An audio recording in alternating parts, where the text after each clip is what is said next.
Hello students, कैसे हैं आप लोग। जय हिंद दोस्तों। Once again I welcome you all. मैं इंजीनियर अजय गुप्ता आप सभी लोगों का स्वागत करता हूं घटना चक्र के यूट्यूब प्लेटफॉर्म पे। दोस्तों, आज काफ़ी लंबे समय के बाद हम लोग दोबारा से मुलाकात हुई, बिकॉज बीच में फेस्टिवल पड़ गए थे। होली का एक त्यौहार था। आशा करता हूँ कि आप लोग भी बड़ा मस्त इंजॉय किए होंगे और हम लोग भी इंजॉय किए थे। तो आज से आपकी क्लासेस फिर से कंटिन्यू हो रही हैं और आज से फिर से आपको कंटिन्यू क्लास मिलती रहेंगी जैसे आप पहले मिलती थी। तो आइए जुड़ते हैं फटाफट बिना किसी देरी के। लास्ट वीडियो में हमने आपको सेंटेंसेस के जो काइंड्स थे उसके ऊपर डिस्कशन हमारा चल रहा था और वहाँ पे हमने ये डिस्कस कर दिया था कि what is assertive and what is interrogative and what is imperative. तीन प्रकार के जो सेंटेंस थे उसके बारे में डिटेल में चर्चा कर दिया था। अब हमको बात करना था बेटा ऑप्टेटिव क्या है एंड एक्सक्लेमेटरी क्या है। इन दो सेंटेंस पे बात करनी है। इन दो पे बात करने के बाद हम लोग याद रखिएगा, हम लोग जो ये कर रहे हैं बेसिक बातें, बहुत सारे स्टूडेंट्स ये सोच रहे होंगे कि सर अभी तक आपने कोई चैप्टर स्टार्ट नहीं किया। हकीकत यही है कि अभी तक मैंने कोई चैप्टर स्टार्ट नहीं किया है, राइट। अभी क्या है, हमें कोई भी चैप्टर स्टार्ट करने से पहले हम चाहते हैं कि एक बेसिक अंडरस्टैंडिंग, किसी भी सब्जेक्ट को पढ़ने के लिए एक बेसिक अंडरस्टैंडिंग चाहिए होती है। हम अभी सिर्फ उस पर काम कर रहे हैं कि आखिर वो बेसिक अंडरस्टैंडिंग आपकी अगर डेवलप हो गई एक बार, यकीन मानिए फिर मुझे चैप्टर में आपके साथ काम करने में बड़ा मजा आएगा और आपको भी उतना ही मजा आएगा। वजह ये बेसिक अंडरस्टैंडिंग आगे के चैप्टर्स को हेल्प करेगी पढ़ने के लिए, सीखने के लिए।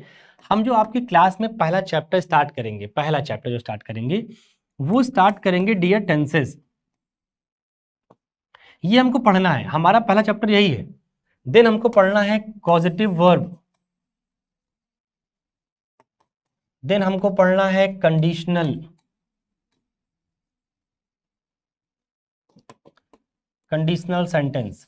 ये सीक्वेंस है, ये सीक्वेंस है। लेकिन हमने पहले ही कहा बेटा कि जो टेंसेस स्टार्ट करना है मुझे, जिस टेंस को मैं पढ़ाने जा रहा हूं, नो डाउट आप में जितनी भी ऑडियंस हमको देखती है, देखेंगी आगे, मैं इस बात को बड़ी अश्योरिटी के साथ कह सकता हूं कि आपने टेंस कोई पहली बार पढ़ने नहीं जा रहे हैं, बहुत बार आपने पढ़े होंगे ना। लेकिन मैं इस बात के लिए कमिटेड हूं और वादा करता हूं डियर कि जो टेंस हम पढ़ाएंगे आपको, यकीन मानिए वैसा टेंस को देखने का नजरिया आज के पहले आपका नहीं रहा होगा। शायद ही किसी बच्चे का रहा हो, अगर बाय मिस्टेक कहीं पे किसी ढंग के मास्टर से पढ़ाए तो। मैं ये नहीं कह रहा कि I am the only hero. हाँ, धरती पे वीरों बहुत सारे वीर हैं, लेकिन मुद्दा ये है कि आपका उन वीरों से मुलाकात हो पा रहा है कि नहीं, ये इंपॉर्टेंट है। तो ध्यान रखिएगा डियर कि आप इस बात को बहुत गहराई से समझिएगा कि टेंस की जो थीम है वो नहीं है जो आपने पढ़ी है, जैसा आपने रहा है, चुका है, ता है, ना है, नी है, इस तरह के बहुत सारी कहानियां हिंदी के फालतू की चीज़ों को पढ़कर आप बैठे थे। उन चीज़ों से बाहर आना है, एक नया एंगल डेवलप करना है, एक नया एटीट्यूड डेवलप करना है उस चीज़ को सीखने के लिए। तो टेंस को सीखने के लिए, मतलब किसी भी चैप्टर को सीखने के लिए जो बेसिक बातें चाहिए इंग्लिश लैंग्वेज के अंदर, वो हम यहाँ से कवर करने का प्रयास करें। अब तक आई थिंक हमारी 15-16 लेक्चर्स हो गए होंगे। 15-16 लेक्चर्स अभी तक लेके हम ये साबित करने का प्रयास कर रहे हैं कि इंग्लिश को सीखना कैसे। एक बार ये कंप्लीट हो जाए पूरा, जैसे ये आपका आ गया इंपेरेटिव पे, अभी हमको पढ़ना है ऑप्टेटिव एंड एक्सक्लेमेटरी। इसके बाद फिर हम लोग चैप्टर शुरू कर सकते हैं, कोई दिक्कत वाली बात नहीं है, ठीक है। तो आइए हम लोग फटाफट स्टार्ट करते हैं। तो आज का भैया जो फोर्थ काइंड ऑफ सेंटेंस है that is your optative. Optative, optative sentence कैसे होते हैं, कैसे काम करते हैं, क्या पहचान है इनकी, फंक्शन क्या है, वो सब समझते हैं।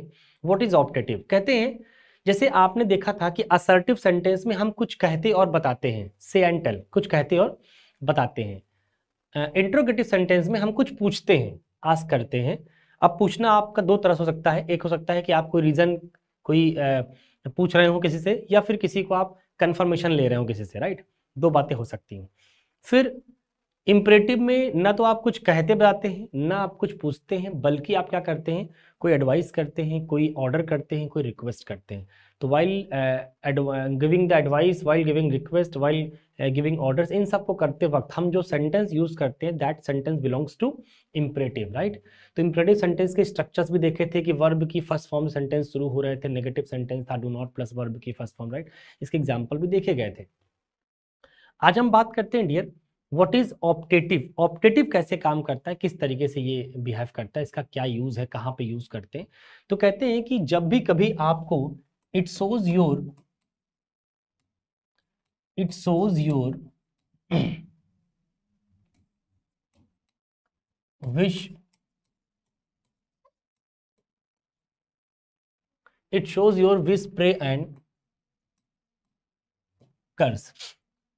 याद रखिएगा, जब भी कभी आपको विश करनी हो, कभी कोई कर्ज करना हो, मतलब अभिशाप, क्या बोलते हो आप लोग, अभिशाप करना हो किसी को, किसी के लिए नेगेटिव बोलना, और या फिर कभी आपको प्रे करनी हो, तो याद रखिएगा विश, प्रे, कर्ज करते वक्त, while doing this any of these, अगर आप जो भी सेंटेंस बोलेंगे हिंदी में या अपनी किसी भी लोकल भाषा में, तो वो जो भाषा का जो सेंटेंस होगा, वो सेंटेंस पक्का किस दुनिया का होगा, ऑप्टेटिव का होगा। मतलब ना तो वो असर्टिव कह सकते हैं उसको, ना तो हम उसको इंटरोगेटिव कह सकते हैं, ना तो उसको हम इंपेरेटिव कह सकते हैं, उसे हमें क्या कहना पड़ेगा, ऑप्टेटिव कहना पड़ेगा, राइट।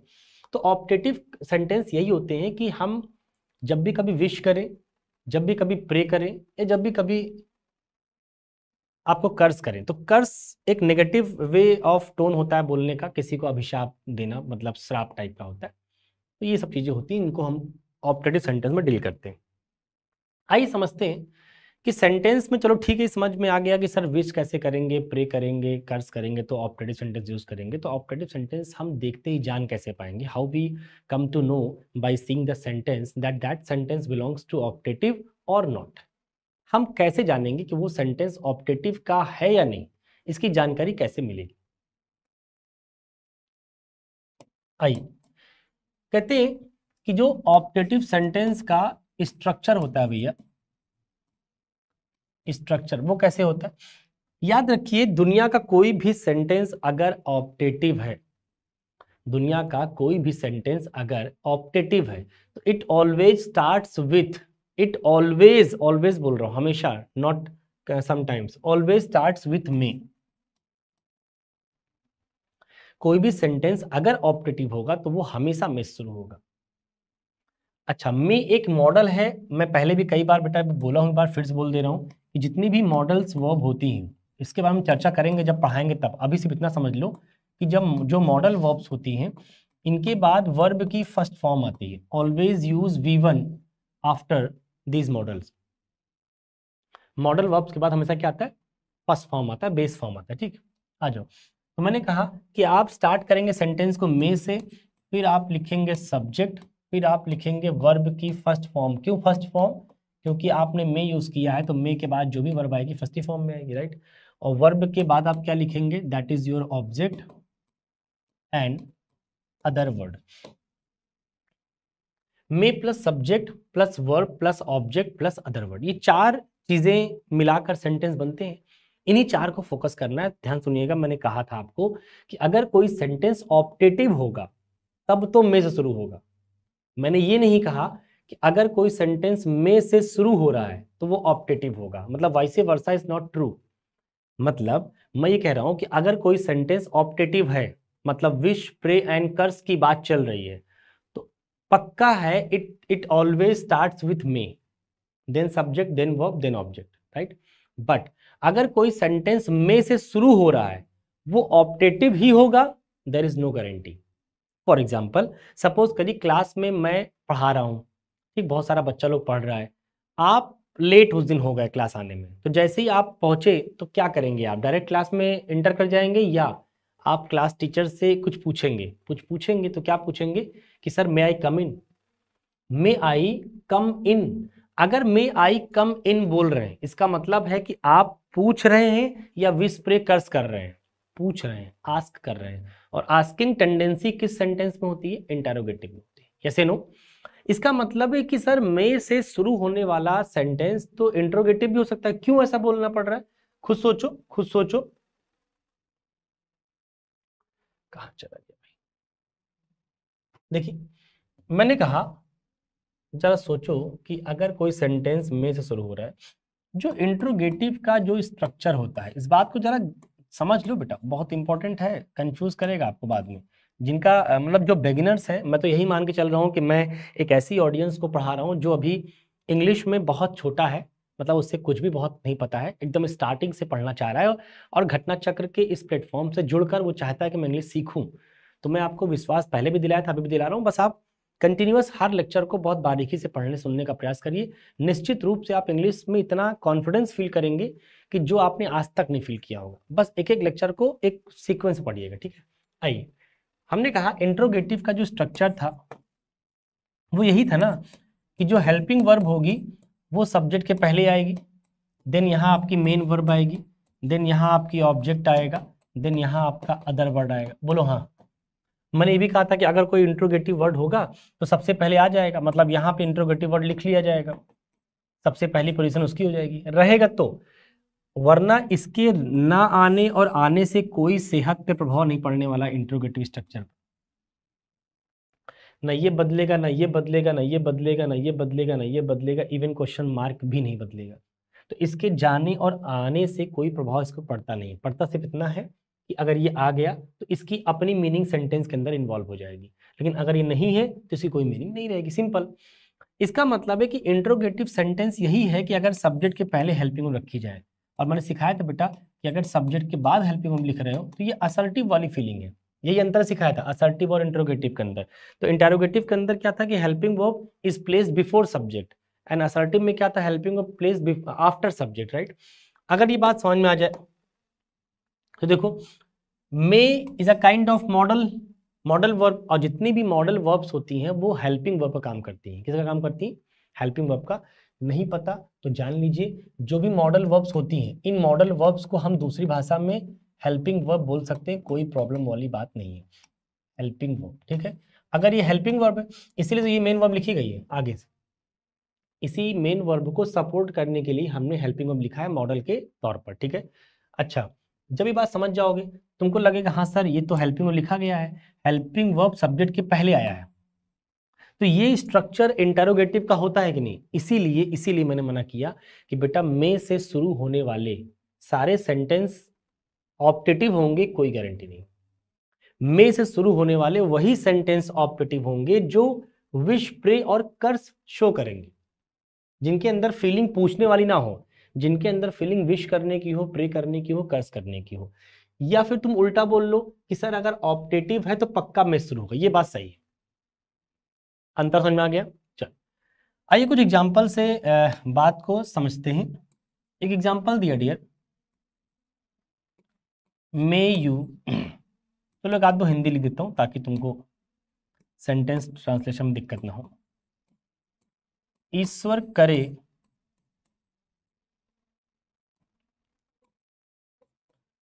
आप लंबी उम्र जिए। ईश्वर करे आप लंबी उम्र जिए, लास्ट में एक्सक्लामेटरी साइन लगाना पड़ेगा। जितने भी सेंटेंस विश, प्रे, कर्स शो करते हैं बेटा वो लास्ट में एक्सक्लामेटरी साइन जरूर डिमांड करते हैं, क्योंकि वही ये साबित करता है कि आप कोई चीज पूछ नहीं रहे हो। वरना इसकी जब इंग्लिश बनाओगे तो मे से स्टार्ट करोगे, और मे से स्टार्ट होने वाला सेंटेंस इंट्रोगेटिव भी हो सकता है, बस लास्ट में क्वेश्चन मार्क लगाना पड़ेगा। बट लेकिन फीलिंग वहां पे क्या होगी? फीलिंग विश, प्रे, कर्स की नहीं होगी, फीलिंग वहां पे आस्किंग की होगी, कुछ पूछने जैसी बात होगी, इंक्वायरी की बात होगी, ठीक है ना। अब ये सेंटेंस क्या लग रहा है, ये कुछ पूछ रहा है? नहीं, ये क्या कर रहा है? विश, प्रे, कर्स है ही आपका। इसका मतलब ये सेंटेंस क्या हुआ? ऑप्टेटिव हुआ। ऑप्टेटिव सेंटेंस कहाँ शुरू होते हैं? मे से। तो आपने क्या लिख लिया बेटा? मे। ईश्वर करे मे यू, देखो सब्जेक्ट लिखा आपने मे के बाद, यू। लंबी उम्र कौन जिएगा? आप, तो यू हो गया। अच्छा, उसके बाद वर्ब की फर्स्ट फॉर्म जीना इज लिव, बाकी जो बचा लिख लो। May you live long, exclamatory sign. So may you live long, ईश्वर करे आप लंबी उम्र जिए। तो आशा करता हूं कि आपको बात समझ में आ रही होगी कि हाँ, ये अंतर भी समझ में आ रहा होगा कि मे से स्टार्ट होकर हर सेंटेंस ऑप्टेटिव नहीं होगा, लेकिन अगर सेंटेंस ऑप्टेटिव है तो पक्का मे शुरू होगा। क्लियर है? आइए एक सेकेंड सेंटेंस आपके लिखता हूं। मैंने कहा ईश्वर आपको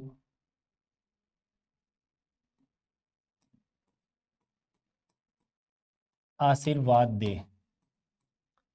हमने कहा ईश्वर आपको आशीर्वाद दे, तो देखो सेंटेंस में फिर से विश, प्रे, कर्स है, तो आपने सेंटेंस कहां शुरू कर लिया भैया? मे।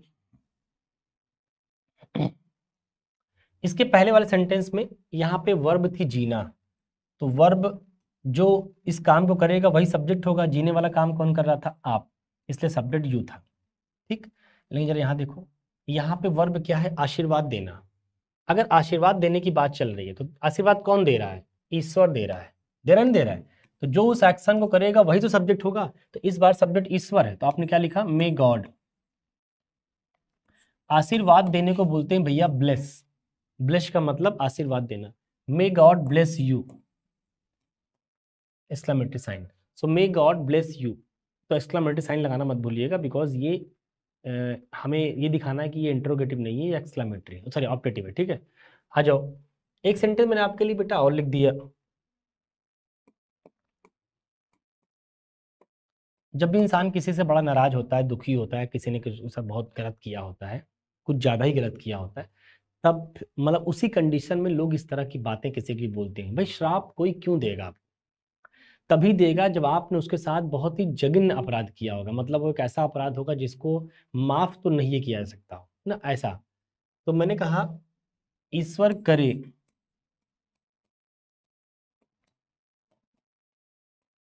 वह जल्दी मर जाए।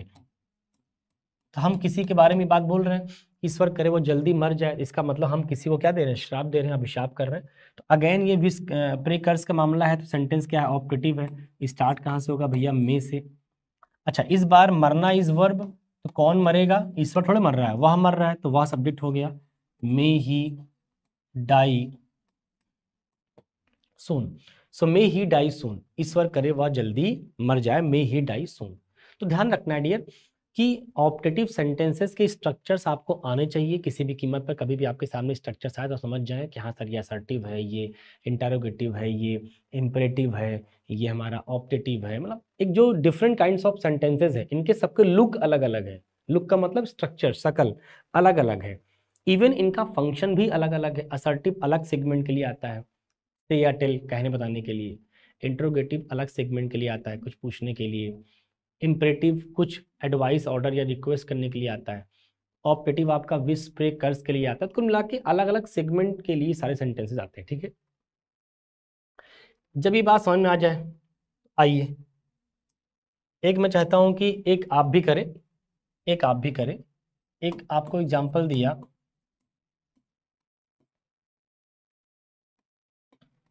ईश्वर करे आप जल्द से जल्द सफल हो जाएं। हमने किसी को कहा कि ईश्वर करे आप जल्द से जल्द सफल हो जाएं। एक बार 10 सेकंड दे रहा हूं, 10 सेकंड जरा सोचिए आप कि क्या इस सेंटेंस को आप सही कर पाते, इंग्लिश में लिख पाते। एक बार लिखने का प्रयास करिए इस सेंटेंस को, इस सेंटेंस को लिखने का प्रयास करिए भैया, ट्राई करिए एक बार। ईश्वर करे आप जल्द से जल्द सफल हो जाए। मैं उम्मीद करूंगा कि आप सब लोग ट्राई कर रहे होंगे, और इस बात की भी मुझे आशा है कि आप गलत ही करेंगे, बिकॉज इसमें एक थोड़ा सा कन्फ्यूजन होता है, बहुत सारे स्टूडेंट्स को होता है, मे बी आपको ना हो शायद अगर आप कहीं पढ़े लिखे हो तो, लेकिन मोस्टली मैंने देखा है कि स्टूडेंट्स इसमें जरूर स्टक करते हैं। उसके पीछे वजह है, क्योंकि पढ़ते वक्त कभी किसी टीचर ने या कभी किसी आपके लाइफ में जो भी लोग आए होंगे, वो इस बात पे फोकस नहीं करते कि पार्ट्स ऑफ स्पीच कितनी बड़ी चीज़ है। मतलब अगर उसको आप जरा सा भी अंडर एस्टिमेट करेंगे तो यकीन मानिए आपकी समझ इंग्लिश को लेकर मतलब इतनी पुअर हो जाएगी कि आपको लगेगा सर हम जब भी कोई ऑप्शन बोलते हैं वो गलत ही होता है। वो गलत होने का रीज़न है डियर, क्योंकि आपने इंग्लिश को वहाँ से नहीं पढ़ा जहाँ से पढ़ना चाहिए था। तो कभी भी गलती इसलिए होती है क्योंकि हम लोग बेसिक से कमजोर हो जाते हैं। तो बेसिक अंडरस्टैंडिंग अच्छी करें। फिलहाल ये सेंटेंस समझ में आ रहा है, विश प्रे कर्स का है, इसका मतलब सेंटेंस तो ऑप्टेटिव का है। सेंटेंस शुरू कहाँ से होगा, मे से शुरू कर लिया। मे के बाद क्या, सब्जेक्ट। सब्जेक्ट कौन है, सफल कौन होगा, ईश्वर की आप सफल होंगे, तो सब्जेक्ट हमारा यू हो गया। अब देखो सफल होने की जो इंग्लिश है वो कैसी इंग्लिश होती है। एक तो आप जानते हो भैया, एक वर्ड होता है सक्सीड, एक वर्ड होता है गेट सक्सेस, और एक वर्ड होता है बी सक्सेसफुल। क्या होता है, बच्चा को जब भी आप कभी सफलता वाली इंग्लिश पूछे ना, कि सफलता या सफल होना या सफल है, इस तरह कोई भी शब्द आप हिंदी में बोलिए, यकीन मानिए बच्चा क्या करता है, वो हमेशा उन तीनों को, सफल को, सफलता को, सफल होना को, बोल आप कुछ भी लें, उसको इंग्लिश में एक ही वर्ड याद रहता है, क्या, सक्सेस। मैं सही कह रहा हूं? हर बच्चे को आप इंग्लिश में एक ही वर्ड बोलते हुए सुनेंगे, सक्सेस। वो सक्सेस का मतलब सफलता भी समझता है, वो सक्सेस का मतलब सफल भी समझता है, वो सक्सेस का मतलब सफल होना भी समझता है। गड़बड़ बात है। आइए आज जान लेते हैं इस गुत्थी को कि कैसे काम करता है। याद रखिए बेटा, सक्सीड जो होती है ये होती है वर्ब। इसका मतलब होता है सफल होना, ये बोल लो, या हिंदी में आप बोल लो सफलता पाना। ये सारे हिंदी उसी की है, मतलब वर्ब है वो। अब सफल होना भी वर्ब हुआ, सफलता पाना भी वर्ब, बात एक ही है। किसी भी एंगल से बोल लो, वो सफल हो गया या सफलता पा गया, बात तो एक ही तरीका है बात करने का, दोनों एक ही वर्ड है। तो सक्सीड एक वर्ब है, तो वर्ब के जैसे यूज करना। सक्सीड की सेकेंड फॉर्म सक्सीडेड होती है, थर्ड फॉर्म भी सक्सीडेड होती है, राइट। गेट सक्सेस, देखो जो सक्सीड है वो तो वर्ब है, लेकिन जो सक्सेस होती है ये नाउन होता है। सक्सेस, सक्सेस का मतलब सफलता, सक्सेस का मतलब मैं इसको यहां लिखूं, कहां लिखूं, देखो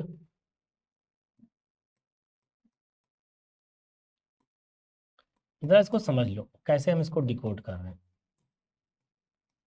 सक्सेस एक नाउन है, इसका मतलब सफलता। सक्सेसफुल एक एडजेक्टिव है, जिसका मतलब सफल है।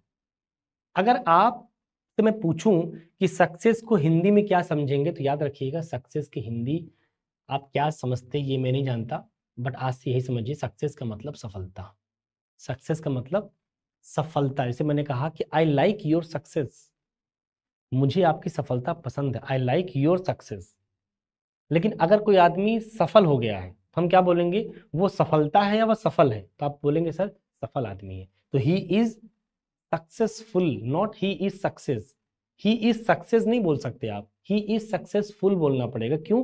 क्योंकि ही के बारे में बता रहे हैं, और नाउन या प्रोनाउन के बारे में जो इंसान जो भी शब्द उसके बारे में बात करेगा उस आदमी को एडजेक्टिव बोलते हैं। तो याद रखो, एडजेक्टिव सक्सेसफुल है, ये किसी व्यक्ति विशेष की विशेषता होगी। ये क्या है, नाउन है, उस व्यक्ति के द्वारा पाई गई चीज, दैट इज सफलता। तो आप अगर आपको इन दोनों शब्दों को हमको वर्ब बनाना पड़े, वर्ब, तो एक काम कर लें, सफलता के आगे हम लगा लें पाना, तो वो वर्ब बन गया, एक्शन आ गया। और सफल के आगे लगा लें होना, तो देखो ये भी वर्ब बन गया, वर्ब बना। तो एक काम करो, वर्ब कैसे बनेगा, अभी तो बना नहीं, वहां जोड़े हैं तो यहाँ भी जोड़ना पड़ेगा कुछ। तो पाना को इंग्लिश में क्या बोलते हो आप, गेट, और होना क्या बोलते हो, बी। लो बन गया। तो गेट सक्सेस एक वर्ब है, बी सक्सेसफुल एक वर्ब है, लेकिन सक्सेस अपने आप में नाउन है, सक्सेसफुल अपने आप में एडजेक्टिव है। कैसे समझा दिया। अच्छा, जो मीनिंग अब ये दे रहा है, यही मीनिंग तो मैंने कहा एक अलग से वर्ड भी होता है, सक्सीड। अब ये वर्ब होता है, इसका दोनों मतलब हो गया, सफलता पाना ये भी हो सकता है, या सफल होना ये भी हो सकता है। तो कुल मिला के आपको ध्यान रखना है, सक्सीड एक वर्ब है, सफलता पाना, सफल होना ये भी एक वर्ब है, और बी सक्सेसफुल और गेट सक्सेस ये भी वर्ब। हमने वर्ब बना लिया, पहले था नहीं, ठीक है। तो कभी भी अगर आपको एज अ वर्ब ट्रीट करना हो तो चाहे इसको ट्रीट करो, और चाहे इस पूरे को ट्रीट करो एज अ वर्ब, ये भी एज अ वर्ब हो गया, और चाहे इस पूरे को ट्रीट करो। लेकिन अगर एज अ वर्ब ट्रीट करना है तो केवल इसको या इसको ट्रीट मत करना। क्यों? क्योंकि ये नाउन है, ये एडजेक्टिव है, हमको अगर वर्ब चाहिए तो, ठीक। अगर ये बात समझ में आ जाए, हमें यहाँ क्या लिखना है, मे के आगे सब्जेक्ट, सब्जेक्ट के आगे क्या लिखना है, सब्जेक्ट के आगे लिखना है भैया वर्ब। और सफल होना एक वर्ब है, चाहे तो लिख लो सक्सीड, और चाहे तो लिख लो गेट सक्सेस, चाहे तो लिख लो भैया बी सक्सेसफुल। आप चाहे लिखो मे यू सक्सीड तब भी सही है, मे यू गेट सक्सेस तब भी सही है, मे यू बी सक्सेसफुल तब भी सही, तीनों का सेम मीनिंग है कि ईश्वर करे आप सफल हो। जल्द से जल्द, एज सून एज पॉसिबल होता है, एज सून एज पॉसिबल, जल्द से जल्द, लास्ट में एक्सक्लेमेटरी साइन।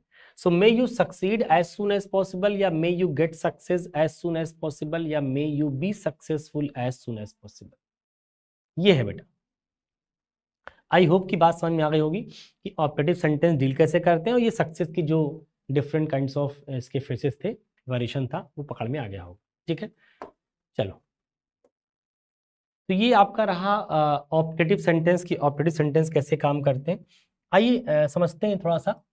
एक लास्ट सेंटेंस हमारा हमको जो पढ़ना है वो है भैया एक्सक्लामेटरी।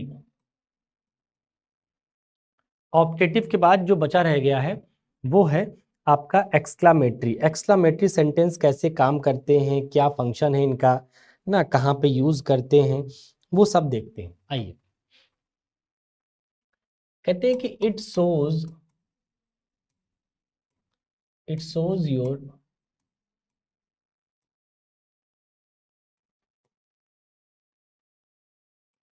Sudden feelings.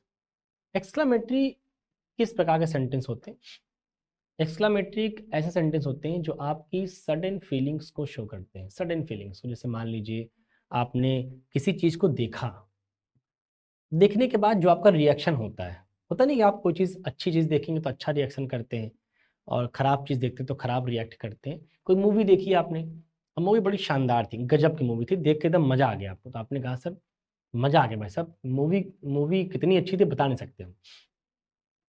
तो ये क्या है? ये आपकी सडन फीलिंग्स हैं किसी चीज को लेकर जिसको अभी आपने परसीव किया, राइट। ऐसे ही अगर वो खराब होती तो आप बोलते सर बहुत भयानक खराब, बहुत बोरिंग। तो आप, ये भी रिएक्शन है बट नेगेटिव रिएक्शन है।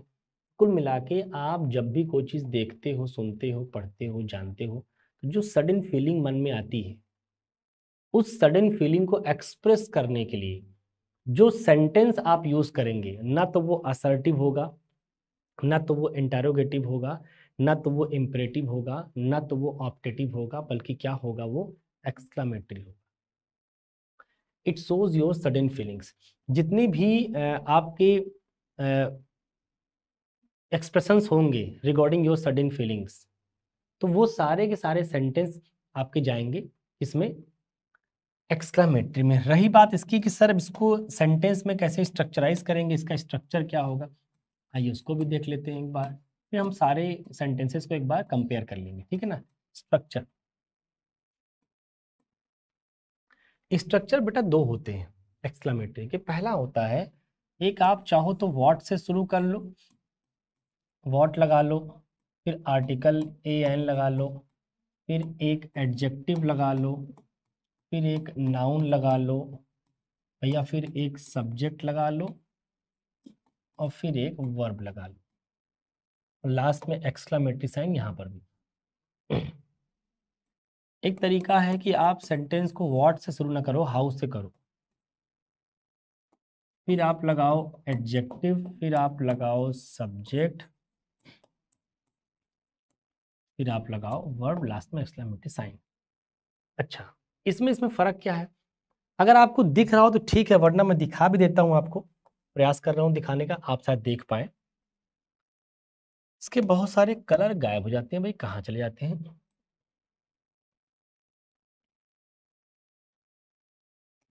देखिए, अगर आपको पता है तो ठीक, वरना जानिए जो आर्टिकल होता है बेटा, वो आर्टिकल हमेशा एसोसिएटेड होता है नाउन से अपने।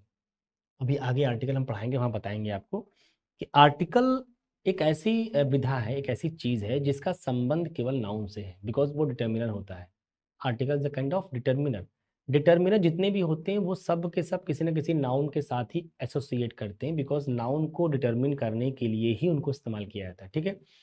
तो अगर हम कभी चाहें हाउस बनाना, तो हाउ वाले केस में नाउन को ड्रॉप किया करो।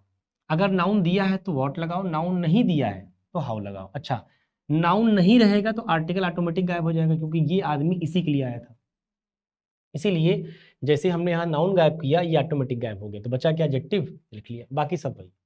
मतलब एक ही स्ट्रक्चर को आप चाहे हाउ से लिखो और आप चाहे व्हाट से लिखो, बोथ आर एग्जैक्टली सेम। एक एग्जांपल से बात को समझाता हूं, देखो। मैंने कहा what a talented student you are. मान लीजिए आप मेरे सामने आए और आपने ऐसा अपने आप को एक्सप्रेस किया, रिप्रेजेंट किया, मुझे बहुत अच्छा लगा, मुझे कहा यार बढ़िया लड़के हो यार तुम, क्या टैलेंटेड लड़के हो तुम। मतलब तुम कितने टैलेंटेड स्टूडेंट हो, तुम कितने टैलेंटेड स्टूडेंट हो। क्या आपको लग रहा है मैं कुछ पूछ रहा हूं आपसे? नहीं, I am just expressing my feelings, कि मैं उस अपनी फीलिंग्स को बयां कर रहा हूं कि भाई साहब आप तो कितने टैलेंटेड स्टूडेंट हैं। जैसे आप किसी का सेमिनार अटेंड करिए, और सेमिनार अटेंड करने के बाद अगर उस आदमी ने आपको बहुत ज़्यादा मोटिवेट कर दिया, इसका मतलब इन्फ्लुएंस कर दिया आपको, तो आप जाके क्या बोलते हो कि सर आप कितने स्मार्ट हो, कितना अच्छा बोलते हैं आप, कितना इफेक्टिव बोलते हैं आप। तो ये पूछ रहे हैं उससे आप? नहीं, आप अपनी सडन फीलिंग्स को बयां कर रहे हैं उस व्यक्ति के सामने। तो कितना वर्ड से पूछा भी जा सकता है कि घर में कितने लोग हैं, लेकिन कितना वर्ड से हम एक्सप्रेस भी करते हैं। कब? याद रखो ये सेंटेंस कब बोले जाते हैं? When we are unable to express our feelings in words. शब्दों में जब आपकी फीलिंग्स को बयां ना किया जा सके, मतलब आपके पास you don't have any word to explain your express your beauty of something. आप किसी चीज की ब्यूटी को, सुंदरता को बयां करने के लिए आपके पास शब्द ही ना हो, you become speechless, you become wordless. Then in that case हम जो स्टेटमेंट यूज करते हैं वो एक्सक्लामेटरी होता है। आप जैसे ही कहेंगे कि तुम कितने टैलेंटेड स्टूडेंट हो, इसका मतलब I don't have any word to explain to express your talent. आपके टैलेंट को एक्सप्रेस करने के लिए हमारे पास शब्द ही नहीं, मैं क्या बोलूं। इसलिए मैंने बोल दिया कि भाई आप कितने टैलेंटेड हैं। तो कितने मतलब बहुत ज़्यादा, I don't have any word ना। तो वही बात है।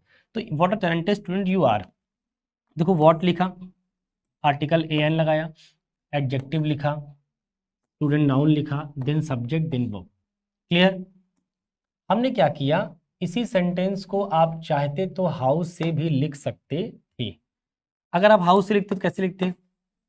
हाउ, उसके आगे एडजेक्टिव आएगा, एडजेक्टिव क्या है? टैलेंटेड। फिर क्या आएगा? सब्जेक्ट क्या है? यू। फिर आएगा आर। मैंने बताया बेटा अभी आपको कि हाउ वाले केस में नाउन को ड्रॉप करते हैं। जब नाउन ड्रॉप करेंगे तो आर्टिकल ऑटोमेटिक ड्रॉप हो जाएगी, तो जाएगा हाउ टैलेंटेड। तो टैलेंटेड क्या हो गया? एडजेक्टिव। तो हाउ टैलेंटेड यू आर बोलोगे तब भी वही बात होगी। आपके सामने बंदा खड़ा है, आप चाहे ये बोल दो कि भाई आप कितने टैलेंटेड हो, या भाई आप कितने टैलेंटेड स्टूडेंट हो, बात एक ही है। हम स्टूडेंट बोले या ना बोले कोई फर्क नहीं पड़ता, वो सामने मेरे ही है और उसको पता है मैं स्टूडेंट। तो हाउ टैलेंटेड यू आर ये भी सही है, ये भी वही मीनिंग दे रहा है जो वो मीनिंग दे रहा है what a talented student you. बात समझ आ रही है कि मतलब एक्सक्लामेटरी में आप जब चाहे सेंटेंस को व्हाट से कनेक्ट कर लें, और आप जब चाहे सेंटेंस को हाउ से कनेक्ट कर लें। इट डिपेंड्स ऑन यू कि आप क्या चाहते हो, किस तरह के एक्सप्रेशंस में जाना चाहते हो, यूजिंग हाउ या यूजिंग व्हाट, राइट। कुछ थोड़े बहुत प्रैक्टिस कर लें। मैंने कहा आपसे एक सेंटेंस, आज कितना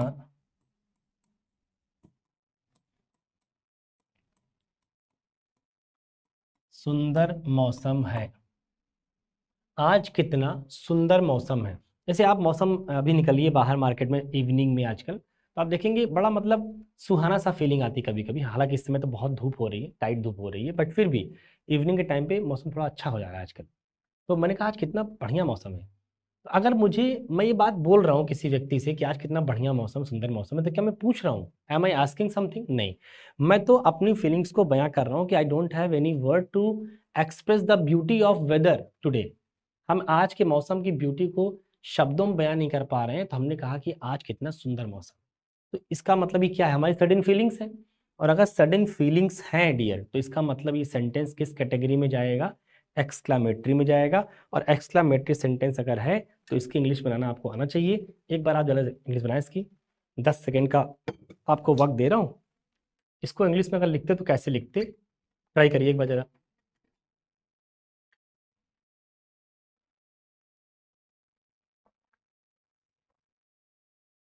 तब तक मैं पानी पी लेता हूँ जब तक आप ट्रांसलेट कर रहे हैं।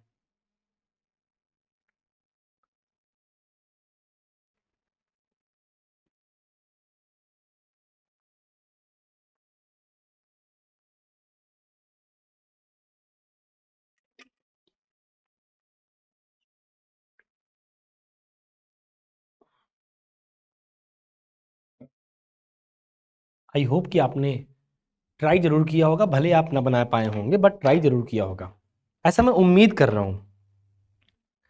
अब मुझे लगता है कि मेरी उम्मीद पे आप खरे उतरे होंगे।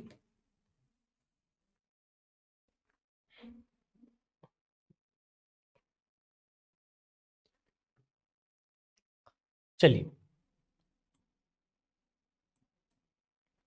आज कितना सुंदर मौसम है। अब इस सेंटेंस को हम बनाएंगे इंग्लिश में, तो हमको पता है व्हाट या हाउ लगाएंगे, क्योंकि नाउन दे रखा है तो व्हाट से बना लो। तो नाउन दिया हुआ तो व्हाट से बनाओ। व्हाट आ सुंदर is beautiful, what a beautiful weather. ध्यान रखना, दो वेदर होते हैं बेटा, WHETHER एंड WEATHER। ये दो वेदर होते हैं। ये जो वेदर होता है ये एक कंजंक्शन होता है, और ये वेदर होता है नाउन, इसका मतलब होता है मौसम। ठीक है ना। ये कंजंक्शन होता है कंफर्मेशन लेने के लिए इस्तेमाल किया जाता है। कंफर्मेशन के लिए हम इसको इस्तेमाल करते हैं। ठीक है, ये है। तो व्हाट अ ब्यूटीफुल वेदर। अच्छा, वेदर का जो सब्जेक्ट होता है वो क्या होता है, इट होता है, पता होगा आपको। तो इट लगा लिया मैंने सब्जेक्ट की जगह पे, और लास्ट में exclamatory sign. What a beautiful weather it is. अच्छा, टुडे भी दिया है, इट इज टुडे। सो हमने कहा what a beautiful weather it is today, मतलब आज कितना सुंदर, कितना सुहावना मौसम। तो ध्यान रखना है कि जब भी सेंटेंस को व्हाट से बनाएंगे तो आगे नाउन मेंशन होना चाहिए। तो what a beautiful weather, what a nice student, what a talented person you are ना। तो इस तरह के आपको चीज़ों को ध्यान रखना है, कैसे इसको इस्तेमाल करना है। जैसे मैंने एक सेंटेंस कहा कि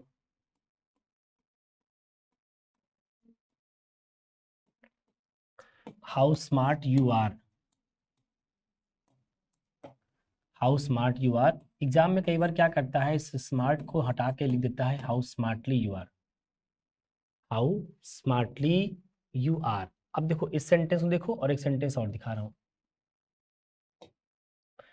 फिर एक मैंने सेंटेंस कह दिया कि how smart and how smartly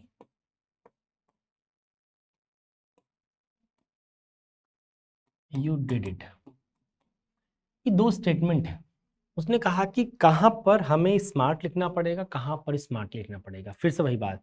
अब ये सवाल उसी बच्चे को आएगा जो बच्चा मेरी क्लासेस को शुरू से लेकर अंत तक देखा है। मैंने पहले कहा ना कि जितनी भी एरर आगे चलकर आप सीखेंगे, या जितनी भी काइंड्स ऑफ कॉन्सेप्ट जो भी आप सीखेंगे, वो कोई अलग से चीज नहीं होंगी। मतलब वो totally based on basic concepts जो हम इन 15 से 20 लेक्चर के अंदर कवर करने का प्रयास कर रहे हैं, ये वही है। ये उसके अलावा वाली बातें नहीं है। अगर जो बच्चा इनको सीरियसली टेकअप किया, नहीं सर इनको हम ढंग से पढ़ लेंगे, अगर ये इतनी ज़रूरी है, मैं तुमको वादा करता हूँ, पब्लिक वीडियो में वादा कर रहा हूँ बेटा, ये वीडियो घटना चक्र के ऑफिशियल चैनल पे लाइव रहेगी। कभी भी आप हमको ला के दिखा सकते हो कि इंजीनियर अजय गुप्ता सर ने ये वादा किया था कि अगर बेसिक कॉन्सेप्ट्स क्लियर हैं तो इंग्लिश लैंग्वेज आ जाएगी। फिर भी नहीं आ रही है, आइए आपको हम इनाम भी देंगे, और आपको ये प्रूफ भी करके दिखाएंगे कि जो मैंने कल कहा था और जो आज कह रहा हूँ दोनों सही है। क्योंकि ऐसा नहीं हो सकता मेरे भाई कि आपको चीज़ें बेसिक रूप से अच्छे से पता हो और आप फिर इंग्लिश सीख ना पाओ। असंभव वाली बात है। इंग्लिश बहुत आसान है, लेकिन उनके लिए जो जो टीचर्स की बात को मानते हैं। मैं ये नहीं कह रहा कि भाई तुम सिर्फ मुझसे पढ़ो, इंग्लिश सिखाने वाले बहुत सारे मास्टर हो सकते हैं। मैं उन उन चंद टीचर में से एक मुझे मान सकते हो जो आपको इंग्लिश लर्निंग की जो डेवलपमेंट प्रोसेस है वो क्रिएट कर सकते हैं। मैं एक क्रिएटर हूँ, और आपके अंदर डेवलपमेंट प्रोसेस को क्रिएट कर दूंगा, बस आप मेरी वीडियोस को एक बार ढंग से पढ़ने सीखने का प्रयास करिए। ये दो स्टेटमेंट है। Now we have to find out which is right. That means कि we have to use smart here और we have to use smartly here. In the next same here कि which smart we have to use smart here और smartly here. That means which is right. अब आपको अगर पता है, if you know, then there is no problem. But अगर नहीं पता है तो मैं आपको प्रयास करता हूँ, just will let you know क्या कि जो स्मार्ट होता है बेटा, स्मार्ट एक्चुअल में एक एडजेक्टिव होता है। बोलो हाँ, बात समझ आए तो बोला करो, ठीक है। स्मार्ट एडजेक्टिव होता है, और स्मार्टली जो होता है ये एडवर्ब होता है। अब कुछ लोग कहेंगे सर मुझे तो पता ही नहीं थी बात। चलो नहीं पता तो कम से कम एडजेक्टिव की परिभाषा तो पता होगी। वो परिभाषा क्या कहती है? एक ऐसा शब्द जो किसी नाउन या प्रोनाउन के बारे में बताने का प्रयास करे, उन शब्दों को एडजेक्टिव्स बोला करते हैं। सोच के बताओ, इसमें से अगर मान लो कोई आदमी है रमेश, कोई आदमी है रमेश, मुझे रमेश के बारे में बताना होगा तो मैं क्या बताऊंगा? रमेश कैसा है, स्मार्ट है या स्मार्टली है? रमेश कैसा है, मुझे रमेश के बारे में बताना है तो मैं क्या बताऊंगा? रमेश स्मार्ट है या स्मार्टली है? तो आप कहेंगे सर स्मार्ट है, क्योंकि स्मार्ट किसके बारे में बताएगा? इसी रमेश के बारे में। और रमेश क्या है? नाउन, और नाउन के बारे में जो बताएगा उसका नाम क्या होगा? एडजेक्टिव। और ये बात अगर पहले से पता है ठीक, वरना मैं बता दे रहा हूं, हालांकि 99% जनता जो कभी ढंग की किताब या ढंग के मास्टर से नहीं पढ़ी होती है, वो एक गलत चीज तो बचपन से पढ़ के बैठी है। एक गलत चीज क्या?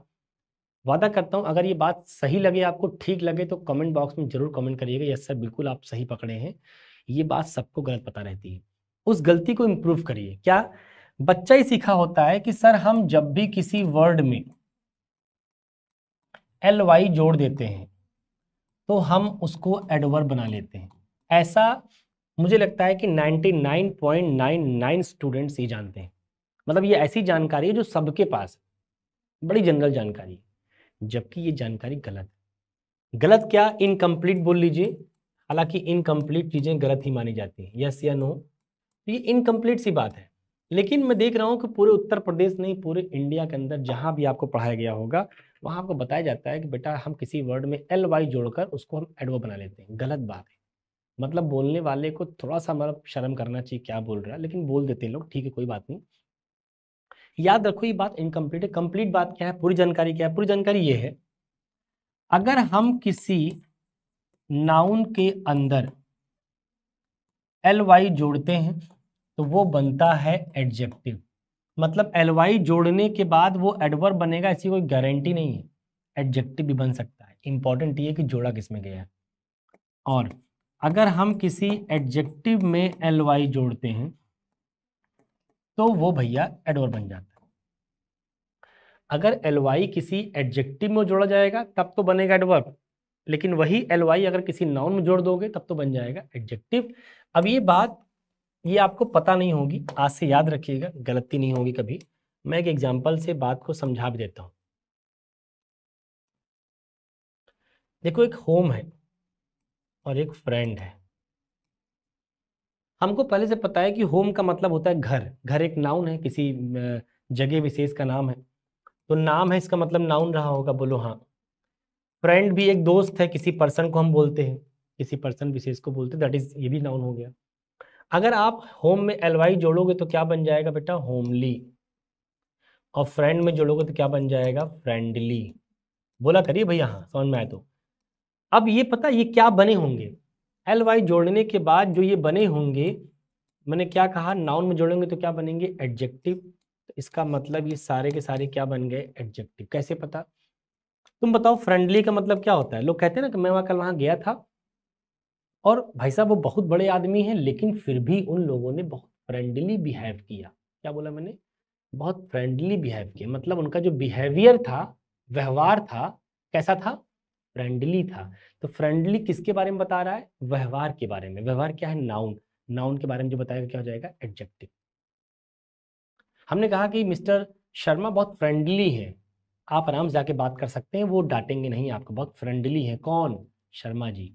तो शर्मा जी नाउन है, तो नाउन के बारे में बता रहे हो, क्या हो जाएगा? एडजेक्टिव।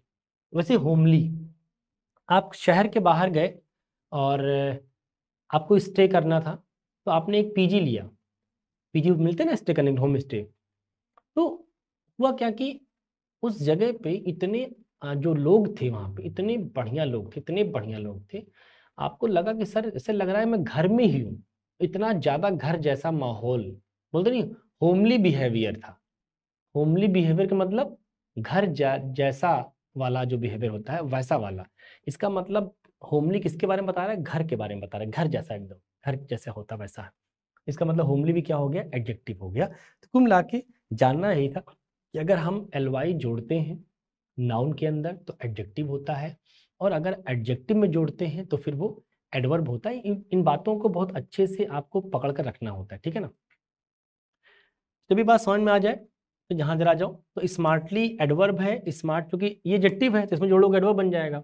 अच्छा, यहाँ तुम्हें क्या करना है, इस वर्ब के बारे में बताना है कि आखिर इस आदमी ने कितना स्मार्टली काम किया कि स्मार्ट काम किया। स्मार्टली काम किया, कैसे किया, स्मार्ट नहीं स्मार्टली। आपको पता है बेटा अदर वर्ड में 4 लोग हैं, where, how, why and when.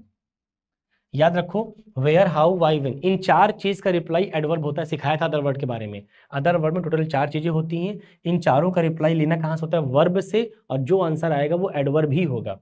तो देखो वर्ब यहाँ पे क्या है, डिड करना, इससे आंसर लोगे, कैसे लोगे, कैसे काम किया तुमने, तो कैसे का आंसर जो भी आएगा, हाउ का आंसर एडवर्ब होगा, तो इसमें एडवर्ब कौन है, ये एडवर्ब है।